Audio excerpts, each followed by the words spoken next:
Nintendo has announced some pretty big E3 plans. A Nintendo Switch game that a lot of people have been asking for will be playable and revealed at PAX EAST. God of War finally goes gold, and Sea of Thieves is looking to have a long life on the Xbox One. All of this news and more in the Friday, March 23rd edition of RGT News. Hey, RGT85. Hey, Sean. Oh my God, it's Stevie Richards!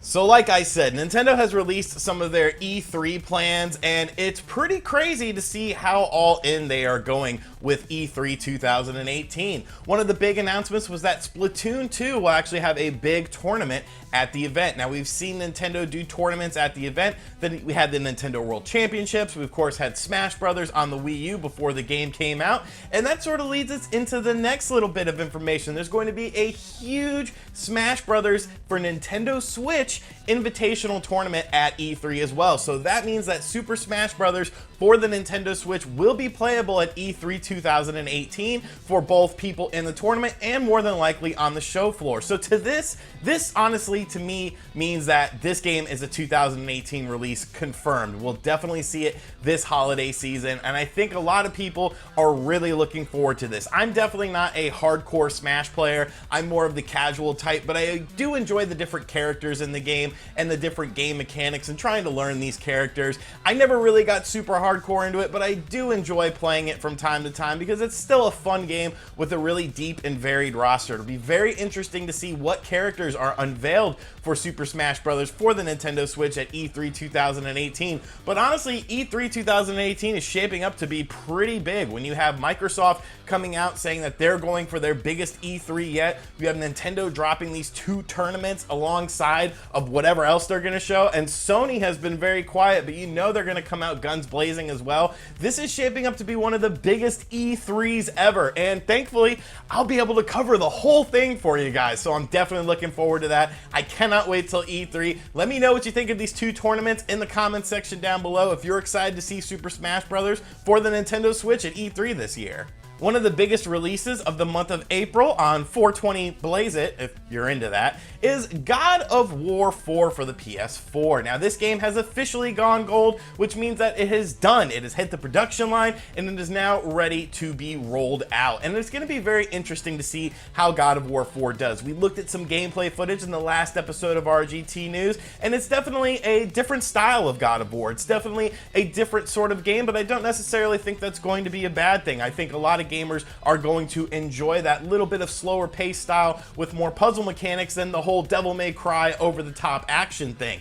It's going to be very interesting though to me to see how God of War and Nintendo Labo compete on the same day, because obviously those are two different markets, but a lot of people are cross-platform owners. A lot of PS4 owners picked up a Nintendo Switch, a lot of Switch owners picked up a PS4 when the Wii U was essentially just a terrible thing that wasn't getting many games. So it'll be very interesting to see the sales of both of these. Let me know in the comments if you plan on picking up both of these like I do, because I'm interested in both. It really appeals to both sides of my gaming needs, the hardcore and then the silly and different. So PAX East is taking place in Boston from April 5th to April 8th, and one of the games that was just announced to be playable on the PAX East floor has me very excited. It's a game that was announced for the Nintendo Switch last year during a direct presentation, and then things got quiet. It was supposed to be a springtime release. Spring is here. Where is this game? Well, it looks like it will be announced with a release date at PAX East this year, and that is Wolfenstein 2. Yes, Wolfenstein 2 is still coming along. It will be playable on the PAX East show floor,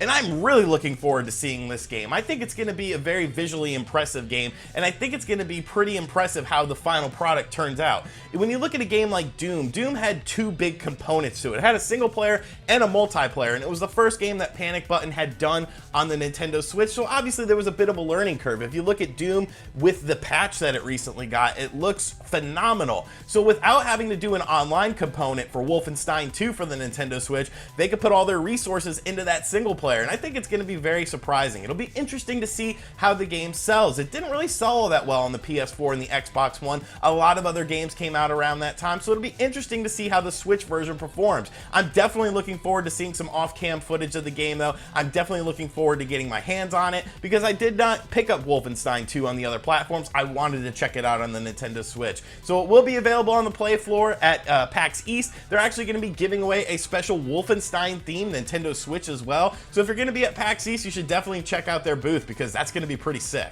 Yesterday on the channel, we reviewed Sea of Thieves, which was an interesting game to me. It has its high points, it has its low points, but the main thing that I've been taking away from the game is that it's a bit shallow, which is sort of weird because it's an ocean game and oceans are very deep.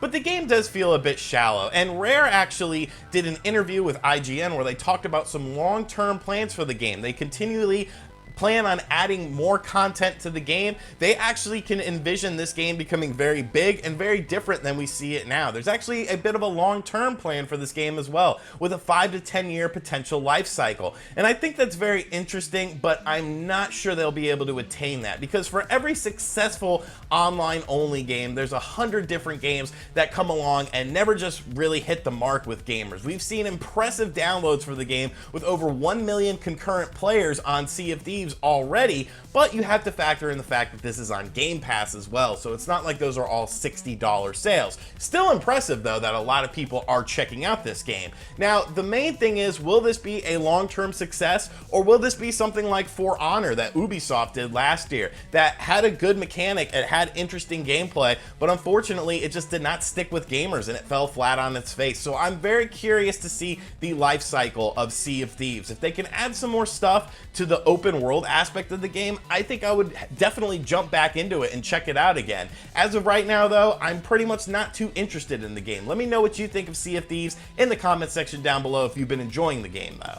One of the games I'm looking forward to the most this summer is Ys 8 on the Nintendo Switch. Now, of course, this is a port of a PS4 RPG, but I like my RPGs to be portable. Most of the RPGs I've finished within the past 3 years were probably on the 3DS because of the portability aspect. So to see these big RPGs coming to the Nintendo Switch is very exciting. And we finally got a launch date for Ys 8 in North America. The game will be available on June 26th. Now, what's interesting about this is the Nintendo Switch is actually gearing up for a pretty impressive summer. You have Ys 8 coming out, and then a few weeks later, you have Captain Toad Treasure Tracker and Crash Bandicoot coming out for the Nintendo Switch as well. So it's gonna be a pretty busy summer for the Nintendo Switch. There's a whole bunch of other games that I'm completely missing as well, but those three just come to mind as three big games that are coming around in that time frame. Plus, Nintendo could be releasing something as well. It's great to see a steady, constant support of the Nintendo Switch and a steady flow of quality games,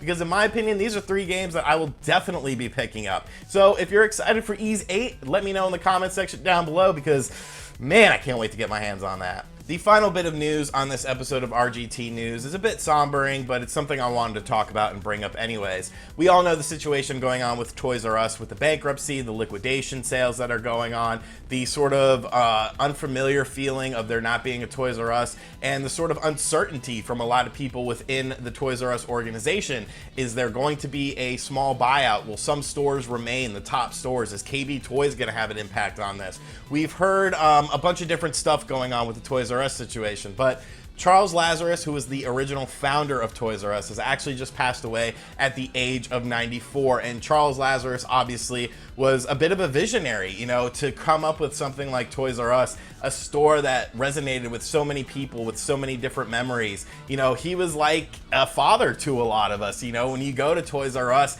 you just would get that feeling in your chest when you were a kid, like, oh my God, look at all these toys, look at all these video games. Now, obviously, Mr. Lazarus lived to be 94 years old. That is a very full and complete life, so I hope he has peace now. I hope that the bankruptcy of Toys R Us did not play into this, but you have to imagine, to some degree, it probably did, you know, seeing your creation, something that you built from the ground up and made into this massive giant of a toy store that enlightened and helped so many kids and so many families out over the years to just, you know, go away. It's got to be very heartbreaking. So our thoughts and prayers go out to the family of Charles Lazarus. You know, thank you for everything, sir. You did an amazing job with Toys R Us. I think we're all very grateful for what Toys R Us did for us as both toy fans and gamers and kids in general. So, Mr. Lazarus, thank you. May you rest in peace. And that's going to do it for this episode of RGT News. A pretty full episode, a lot of Nintendo stuff, some interesting stuff with Sea of Thieves. Let me know in the comments section down below what you think of the episode, what some of your favorite highlights of the news were, and thank you for checking out this video. If you liked it, hit that like button. If you really liked it, subscribe to the channel and turn on notifications. RGT News is every Wednesday and Friday morning at 9 a.m. Eastern sharp, and it will keep you up to date with all the ongoings in the world of video game news. Thank you for checking out this video. If you really like me, check out all the links in the description box down below. We got Patreon, t-shirts, social media, all sorts of fun stuff, all sorts of different ways to keep up to date with RGT85, and I will catch you guys on the next video. Later. RGT85! RGT85!